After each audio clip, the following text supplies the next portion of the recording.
کل نفس ذائقۃ الموت، اور یہ وعدہ الہی ہے اور اللہ کا وعدہ جھوٹا نہیں ہوتا۔ ان اللہ لا یخلف المیعاد، اس نے جو کہا وہ پورا کیا۔ رب تعالیٰ نے فرمایا ہر جان کو موت کا مزہ چکھنا ہے، تو یہاں پر انسان کو نہیں کہا اللہ نے، کل نفس۔ نفس کسے کہتے ہیں؟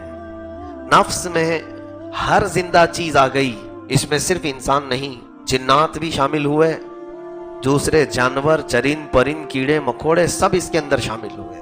جس کے اندر بھی جان ہے اس کو موت کا مزہ چکھنا ہے۔ اور اگر جان کے اعتبار سے درختوں کو مراد لیا جائے، نباتات، اس میں بھی اگر جان ہے تو انہیں بھی موت کا مزہ چکھنا ہوگا۔ گویا کہ اس کا حاصل مفہوم یہ نکلا، دنیا کی کوئی چیز باقی رہنے والی نہیں، سب فانی ہے۔ حتیٰ کہ انبیاء اکرام علیہ السلام جو رب تعالیٰ کے سب سے قریبی بندے ہیں، اس کی مخلوق میں سب سے عزیز ترین اس کو ہیں، انہیں بھی اللہ نے اس وعدے سے گزارا۔ انبیاء کو بھی اجل آنی ہے۔ اعلیٰ حضرت فرماتے ہیں انبیاء کو بھی اجل آنی ہے، مگر اتنی کہ فقط آنی ہے، مگر اتنی کہ فقط آنی ہے، پھر دوبارہ ان کی زندگی ویسی ہی جیسے تھی ویسے لوٹا دی جائے گی، لیکن ایک آن کے لیے تو موت آئے گی۔ اگر موت سے کسی کو بچنا ہوتا تو سب سے پہلے اللہ تعالیٰ اپنے حبیب پاک صلی اللہ علیہ وسلم کو اس سے مستثنا رکھتا، حتیٰ کہ حضور پاک صلی اللہ علیہ وسلم انسان ہیں، فرشتوں کو بھی موت سے آزادی نہیں دی گئی، فرشتوں کو بھی موت سے چھٹکارا نہیں دیا گیا، انہیں بھی موت کے راستے سے گزارا جائے گا۔ یہ اور بات ہے کہ ان کی عمریں طویل ہوں گی۔ جب قیامت کے قریب سور پھونکا جائے گا تو تمام ملائکہ اور فرشتوں پر بھی موت آئے گی۔ حد تو یہ ہے کہ ملک الموت جو سارے لوگوں کی روح قبض کرنے پر معین ہیں، انہیں بھی موت آئے گی، ان کی بھی روح نکالی جائے گی۔ وہ رب تعالیٰ خود ان کی موت، ان کی روح قبض فرمائے گا، اور پوری دنیا جس کے سور پھونکنے سے فنا ہوگی وہ اسرافیل علیہ السلام ہے۔ اسرافیل علیہ السلام ایک فرشتے ہیں جن کے متعلق حدیث پاک میں ہے کہ وہ اپنے ہاتھ میں باجے کی طرح کی ایک چیز سینگ کے شکل کی ہے، اس کو لے کر وہ کھڑے ہی ہیں، ابھی بھی کھڑے ہیں۔ جیسے ہی انہیں حکم ہوگا اس کو پھونکنے کی تو وہ سور پھونکیں گے۔ سور میں شروع تھوڑی سی ہلکی ہلکی آوازیں آئیں گی، اور اس کے بعد وہ آواز بڑھتے بڑھتے بڑھتے دنیا میں اتنی پھیل جائے گی کہ اس آواز کی بنیاد پر جتنے بھی اس وقت دنیا میں ہوں گے سب کے سب پہلے بے ہوش ہوں گے، پھر مر جائیں گے۔ یہی قیامت ہے۔ تو سور پھونکنے والا فرشتہ اسرافیل علیہ السلام وہ اپنے ہاتھ میں سور لے کر منہ لگائے کھڑے ہیں، اتنے انتظار میں ہیں، ابھی حکم ہوگا تو ابھی پھونک دوں گا۔ تو جیسے ہی وہ سور پھونکیں گے کوئی چیز دنیا میں باقی نہیں رہے گی، ہر جان موت کا مزہ چکھ چکی ہوگی، چاہے وہ نباتات ہوں، پرند چرند، کیڑے مکوڑے، حیوانات، جنات، فرشتے، انسان، اس کے علاوہ جو کچھ بھی دنیا میں جان کی طرح سے باقی ہوگی سب کو فنا کیا جائے گا۔ حتیٰ کہ قرآن کہتا ہے پہاڑوں کو بھی اڑایا جائے گا، پہاڑوں کو بھی اڑایا جائے گا، ان کی جڑیں اکھاڑ دی جائیں گی، اور پہاڑ ہوا میں ایسے اڑ رہے ہوں گے جیسے پتنگے اڑتے ہیں، چھوٹے چھوٹے پتنگے جس طرح اڑتے ہیں۔ وَإِذَا الْجِبَالُ سُيِّرَتْ قرآن میں ہے۔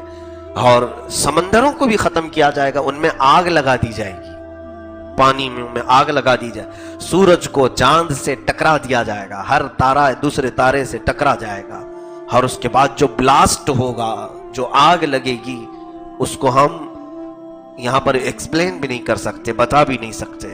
تو گویا کہ یہ ساری چیزیں فنا کی جائیں گی، حتیٰ کہ اور کوئی چیز اگر باقی ہے تو آسمان اور زمین، فرمایا گیا آسمان کو بھی زمین سے ملا دیا جائے گا، آسمان جو قائم ہے بغیر ستون کے اسے گرا دیا جائے گا، اور زمین جو پانی پر بچھی ہے یہ سب ہل جائے گی اور زلزلے آئیں گے۔ اذا زلزلت الارض زلزالہا، پھر اس کے اندر کی ساری چیزیں زمین نکال پھینکے گی۔ تو گویا کہ کائنات میں کوئی چیز، کسی بھی چیز کو قرار نہیں ہوگا۔ وہ اسرافیل جو سور پھونک رہے ہوں گے، آخری وہ جان ہوگی، اللہ انہیں بھی موت عطا کرے گا، انہیں بھی موت عطا کرے۔ بچا کون؟ ملک الموت بھی نہیں، اسرائیل علیہ السلام بھی نہیں، اسرافیل علیہ السلام بھی نہیں، سارے جب سو چکے ہوں گے تنہا رب ذوالجلال کی ذات باقی ہوگی۔ کل من علیہا فان ویبقا وجہ ربک ذو الجلال والاکرام، جو کچھ بھی اس پر ہے سب فنا ہو جائے گا اور باقی رہنے والی ذات رب ذوالجلال کی ہوگی۔ صرف تنہا باقی خدائے قدیر و جبار وحدہ لا شریک لہ موجود ہوگا۔ اب اس کے بعد جب رب تعالیٰ کی مرضی ہوگی وہ پھر سے اسرافیل علیہ السلام کو اٹھائے گا، اب وہ دوبارہ انہیں سور پھونکنے کا حکم ہوگا، تب وہ پھر سے وہ سور پھونکیں گے تو آدم علیہ السلام سے لے کر قیامت تک جتنی جانیں آئی تھی سب کو پھر سے اٹھایا جائے گا۔ تو یہ موت کے برج سے ہر ایک کو گزارا جائے گا۔ اللہ فرماتا ہے وَإِنَّمَا تُوَفَّوْنَ أُجُورَكُمْ يَوْمَ الْقِيَامَةِ، تم جو کچھ بھی یہاں کر رہے ہو یہ سب کا بدلہ قیامت میں تمہیں مل کے رہے گا۔ تمہیں موت اسی لیے دی جا رہی ہے کہ دوسری دنیا میں تمہیں لے جانا ہے، یہاں سے تمہیں پاس کر کے دوسری دنیا میں لے جانا ہے۔ اور فَمَنْ زُحْزِحَ عَنِ النَّارِ وَأُدْخِلَ الْجَنَّةَ فَقَدْ فَازَ، اے لوگو کامیاب تو وہ ہے جو اپنے اعمال کی بدولت جہنم سے بچ کر کے جنت میں چلا گیا، کامیاب وہ ہے قیامت کے دن۔ اور آگے رب فرماتا وَمَا الْحَيَاةُ الدُّنْيَا إِلَّا مَتَاعُ الْغُرُورِ، دنیا کی زندگی تو دھوکے کا مال ہے، دھوکے کا مال ہے۔ اس دنیا نے ہمیں ایسا غافل کر رکھا ہے، ایسا غافل کر رکھا ہے، اور اسی لیے قرآن کہتا ہے الہاکم التکاثر حتی زرتم المقابر، یہ دنیا کی کثرت نے، بہت زیادہ مال نے تمہیں اللہ سے دور کر دیا ہے۔ اے لوگو جاؤ ذرا قبروں کو دیکھ آؤ، قبروں کی زیارت کر کے آؤ۔ قبروں کی زیارت پھول چڑھانے چادر چڑھانے کے لیے ہی نہیں بلکہ اللہ کے حبیب صلی اللہ علیہ وسلم نے فرمایا فَإِنَّهَا تُذَكِّرُكُمْ بِالْآخِرَةِ، اس لیے زیارت کرو قبروں کی کہ تمہیں وہ تمہارا آخری وقت یاد دلاتی ہیں۔ کسی بھی قبر کے سرانے پر کھڑے ہو جاؤ، اس کی پائنتی کھڑے ہو جاؤ، ذرا سوچو کہ اس میں سونے والا کون ہے، اس کی کیا تاریخ تھی، کتنا یہ یہاں پر جیا ہے، کتنے دن رہا دنیا میں، کیا کیا کھایا، کیا کیا پیا، کتنے لوگوں سے دوستی کیا، کون سا کام کرتا تھا، تمہارا ذہن گھوم جائے گا۔ اور ذرا اگر تم اپنے ہاتھوں سے اس کی مٹی ہٹاؤ گے تو ہڈیوں کے سوا کچھ نہ ملے، اور کچھ کی تو ہڈیاں بھی گل گئی ہوں گی۔ ہماری زندگی کا یہی حاصل ہے، ہمارا جسم کیڑے مکوڑوں کی غذا بنا دیا جائے گا۔ ہماری دفن کے بعد سب سے پہلے ہمارے جسم کو پھاڑ دیا جائے گا، پیٹ ہمارا سب سے پہلے پھٹ جاتا ہے، زبان ہماری باہر نکل آتی ہے، آنکھوں کے دیدے ختم کر دیے جاتے ہیں، ناک سے ہماری تمام تر پیٹ کی چیزیں باہر نکل جاتی ہیں۔ میرے عزیزوں، قبروں میں دفن کرنے کا جو حکم ہے وہ مردے کی تمام بے عزتی کو چھپا دینے کے لیے ہے، اس کے عیبوں کو چھپانے کے لیے، لیکن جو اس کے ساتھ ہوتا ہے، اگر کسی میت کو دھوپ میں روڈ پر رکھ دیا جائے تو پھر پتہ چلے گا کہ ہمارا آخری وقت کیا ہوتا ہے۔ مرنے کے بعد کسی لاش کو گرم سورج کے سامنے روڈ پر رکھ دو، 24 گھنٹے کے بعد اس کی لاش کے پاس سے گزرو، پھر اس کے بدن سے نکلنے والی تعفن سے تم بے ہوش ہو جاؤ گے۔ پھر قبروں کے اندر جو ہوتا ہے وہ اللہ ہی بہتر جانتا ہے۔ ہم موت سے غافل پڑے ہوئے ہیں، ہم موت سے بہت زیادہ غفلت کے شکار ہیں۔ میرے آقا کونین صلی اللہ علیہ وسلم فرماتے ہیں دن میں میں اپنی موت کو 70 بار یاد کرتا ہوں۔ جو کائنات کے آقا و مولا ہیں جن میں 70 مرتبہ اپنی موت کو یاد کرتے ہیں، اور یوں ارشاد فرماتے میں ایک سجدہ کرتا ہوں تو مجھے یقین نہیں ہوتا کہ دوسرے سجدے تک میں زندہ رہوں گا بھی کہ نہیں۔ ہم نے تو کتنے 100 سال کے پلان بنائے ہیں، آگاہ اپنی موت سے کوئی بشر نہیں۔ حدیث رسول میں ہے پانی اگر تھوڑا زیادہ گرم کر کے میت کو نہلایا جائے تو وہ گرم بھی اس کو لگے گا، گرمی بھی اسے لگے گی، جتنا وہ اپنی زندگی میں گرم نہاتا تھا اتنا ہی نہلاؤ، کچھ زیادہ گرم کرو گے تو جس طرح تمہیں چٹکے لگتے ہیں اسی طرح اسے بھی لگیں گے، تمہیں جس طرح مکھی بیٹھنے پر کھجلاہٹ ہوتی ہے میت کو بھی اسی طرح سے ہوگی، اور اس کے جسم پر جو کچھ بھی بیٹھتا ہے سب اسے معلوم ہوتا ہے، سب کا احساس ہوتا ہے۔ لوگ یہ سمجھتے ہیں مرنے کے بعد تو کچھ بھی اب نہیں ہوگا۔ میں تو کبھی سوچتا ہوں کچھ لوگ مردوں کو، ہندو اپنے مردوں کو توڑ مروڑ کر کے بٹھا کر کے لے جاتے ہیں، ہڈیاں توڑتے ہیں اور انہیں بٹھا کر کے لے جاتے ہیں، ان کے ناک سے ادھر ادھر سے رسیاں کھونس کے نکالتے ہیں، ہر ایک کا احساس ہوتا ہے۔ میرے عزیزو، یہ ایک منزل بڑی کٹھن منزل ہے۔